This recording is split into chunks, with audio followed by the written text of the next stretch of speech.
یہ ایک سوال کر رہے ہیں یہ صاحب. السلام علیکم. وعلیکم السلام.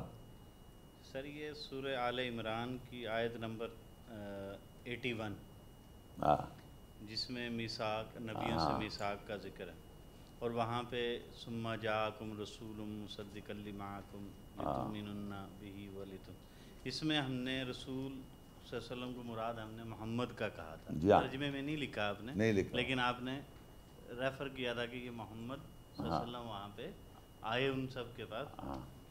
تو ہم اس کو یہاں پہ محمد کیسے سمجھیں جبکہ بشر اور روح دونوں ملیں گی تو محمد ہوگا نا. بشر روح, ہاں بالکل صحیح بات. ٹھیک ہے نا سر. تو یہاں پہ تو صرف صحیح کہہ رہے ہیں, صرف رسول تو محمد تو نہیں کہہ سکتے. بہت اچھا سوال کیا. دیکھیے اب یہ سوال کہتے ہیں, اسے کہتے ہیں جو میں نے بولا اس پہ سوال کیا.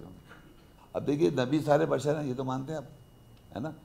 تو وہاں دیکھیے وہاں لکھا ہوا ہے کہ جب آئے ان کے پاس اور انہوں نے کیا کہا, رسول مصدقا لما معکم. یہ ان رسول انہوں نے کہا کہ تصدیق کر رہا ہوں جو تمہارے پاس ہے. اب یہ کانٹیکٹ ہو گیا ان کا, فزیکل کانٹیکٹ نہیں ہو رہا ہے وہاں پر. روح آئی, اس رسول آیا, انہوں نے کہا کہ میں تصدیق کر رہا ہوں جو تمہارے پاس ہے. لکھا ہوا ہے نا, ہاں جی بالکل, مصدقا لما معکم. اب یہ کانٹیکٹ ہو گیا بشر سے, بشروں سے کانٹیکٹ ہو گیا نا, اور تصدیق کیا. اب تصدیق لگتے ہی روح بھی ہٹی, ابھی محمد بنا, کیونکہ تصدیق سے مور لگتی ہے, خاتم ہوئے وہ. خاتم النبیین کیسے ہوئے کہ مور نبیوں کی, تو کسی چیز کی تصدیق کریں گے تو مور بنیں گی نا. اچھا یہ بھی تو ہم مراد ہی لے رہے ہیں نا کہ بھی وہ مہر ہیں اور وہ مراد بھی خاتم تو مانے مور ہوتے نا. اب یہ نبیوں سے, نبیوں کو کتاب دی اور حکم دیا. اب فرض کے کوئی آدمی سمجھ رہا ہے کہ میں صحیح سمجھ رہا ہوں اور وہ نبی کا درجہ لینا چاہ رہا ہے, سپوز جیسے غلام احمد, تو اب محمد رسول اللہ کی مور جب ہوگی, جب ان کے پاس آئے گا تصدیق کرے گا جو ان کے پاس ہے, مصدقا لما معکم. وہ نہیں مان رہا وہ آدمی, تو اس میں محمد رسول اللہ کی مور نہیں لگے گی. جو آیت میں لکھا ہے مصدقا لما معکم, تصدیق کرے جو ان کے پاس ہے. تو تصدیق جب ہو گئی کتاب میں سے جو ان کے پاس تھی, روح آ کے روح اور جب ملی تصدیق ہو گئی تو وہ ختم ہو گئے نبی, ان کے نبی کی مور, محمد کی مور لگ گئی. اور اگر وہ تصدیق نہیں کرے تو نہیں مان رہے, ایسا ہے. میں دکھا سکتا ہوں آپ کو 61 کی 7 آیت, جہاں 61 کی 7 آیت دیکھیں قرآن میں, اور وہاں دیکھیں جو کہتا ہے مجھ پہ نازل ہو وہی نہیں ہوئے, اور جب کہ اللہ کہہ رہا ہے کوئی نازل نہیں ہے, کوئی وہی نہیں. تو ایسے لوگ ہیں قرآن مجید میں جن کو فالس پروفٹس بھی ہیں, غل بھی کرتے. وہ قرآن میں لکھا ہوا ہے کہ ان کو جب کہا گیا, کہانی جب 65 کی 7 دکھائیں, 6 اور 7, 61 کی,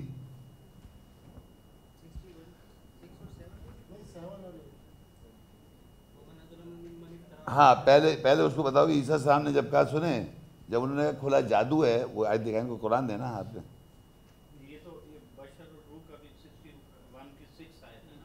نہیں ذرا دیکھیں نا یہ. اب اس کے بعد کیا ہوا, انہوں نے لوگوں نے کھلا جادو ہے, پھر دیکھ کیا لکھا ہے, یہ دیکھے ذرا زور سے پڑھے تھے اس بات عربی میں. ومن اظلم ممن, اور اس سے بڑا ظالم کون ہے جو افطرا کر رہا ہے, جھوٹ بول رہا ہے اللہ کے اوپر جھوٹ, اور اس کو دعوت دی جا رہی اسلام کی طرف. وہ نبی کا کلیم کر رہے ہیں, ان کو دعوت دی جا رہی اسلام کی طرف. تو انہوں نے کیا اللہ کہہ رہا ہے وہ اس کو دعوت دی جا رہی اس کو اسلام کی طرف, اور اس نے اللہ کے اوپر جھوٹ باندھا.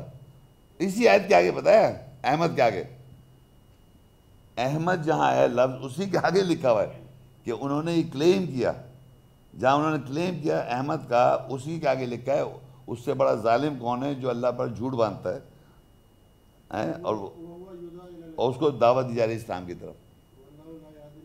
اور اللہ تعالیٰ, اچھا پھر 18 نبیوں کو جو کتاب دی, آپ نے آیت تو دیکھیں, اس کے آگے بھی لکھا ہوا ہے کتاب سب کو دی. دیکھیے 18 نبیوں کو کتاب دی, آپ کو معلوم ہے نا, آپ نے 19 کو کتاب دی. پھر آگے جا کے کیا ہوتا ہے, اسی آیت میں پھر اللہ تعالیٰ کہہ رہا ہے اس سے بڑا ظالم کون ہے, وہ جن کو کتاب وہ مان نہیں رہے کتاب. اس کی اردو پڑھیں. اور اس سے زیادہ ظالم کون ہے جو اللہ پر جھوٹ افطرا کرے یا کہے کہ مجھ پر وحی کی گئی ہے, حالانکہ اس پر کوئی شے وحی نہیں کی گئی. یہ نا دیکھ رہے ہیں, اس سے بڑا دیکھیے وہ کہہ رہا ہے مجھ پہ وحی کی, اور وہ کہے کہ میں اسی کی مثل نازل کروں گا میں بھی اس مثل کی نازل ہوں جیسے اللہ نے نازل کیا. اور اگر تو ظالموں کو جان کے نہیں کے عالم میں دیکھے جبکہ فرشتے ان پر دست درازی کر رہے ہیں. ہاں صحیح ہے, ہو گیا. خواتین و حضرات, اس کے ساتھ ہم آج کے اس درس کا اختتام کرتے ہیں. السلام علیکم ورحمۃ اللہ وبرکاتہ. ہماری ویڈیو کو ضرور لائک کیجیے اور محمد شیخ کے چینل کو سبسکرائب کیجیے. گھنٹی کے آئیکن کو کلک کیجیے تاکہ آپ کو ہماری آنے والی ویڈیوز کی بروقت نوٹیفیکیشنز ملتی رہیں.